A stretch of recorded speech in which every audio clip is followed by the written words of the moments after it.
Sex, love, romance, beauty.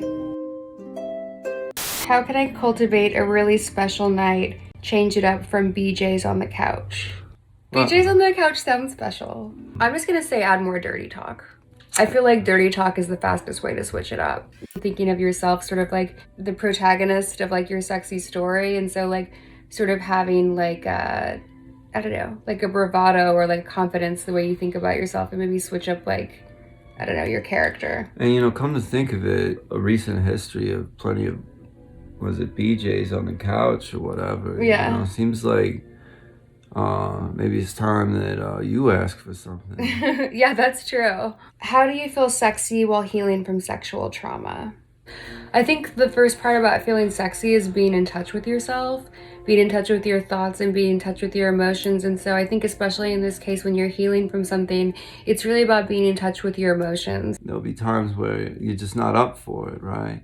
And on those days, you can't be afraid to say, that you have to take a night off, or, a week, month, even, a year off, take whatever, don't push yourself to do it too fast. Like, just reclaiming that say-so and that self-empowerment is important. And anybody who would look down on you or judge you for that is not a person that really anybody would want to be with. I think everybody wants a partner who is understanding and who is compassionate and who is respectful. And I think the more you understand your emotions and the more you're with partners you trust, like you figure out like when it comes up during sex, like for you, how you want to work it out.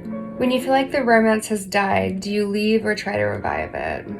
I think it's worth it to try to revive, but like also don't be afraid to leave. People often stay in relationships that they know like are sort of dead, and it's really hard to leave someone. It's hard to get out of relationships.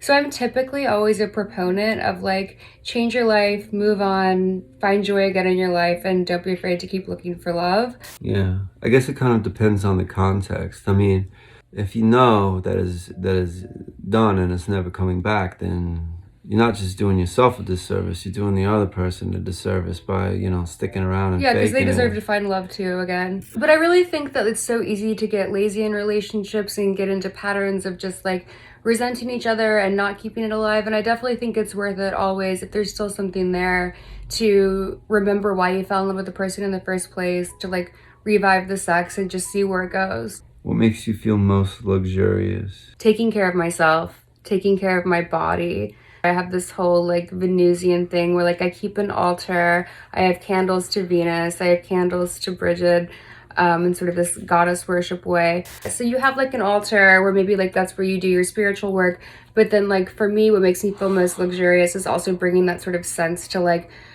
beauty, and like, keeping a vanity where like that's also like an altar to me, and like having like my little items, like I was saying, like that are also towards Venus, because like roses and angels and a rosary, and like having that space also be a sort of like altar space for me. Like doing these little acts of self-care of like getting ready, moisturizing, doing makeup, hair, like in this, I don't know, sort of setting that like has meaning to me. That's like luxury.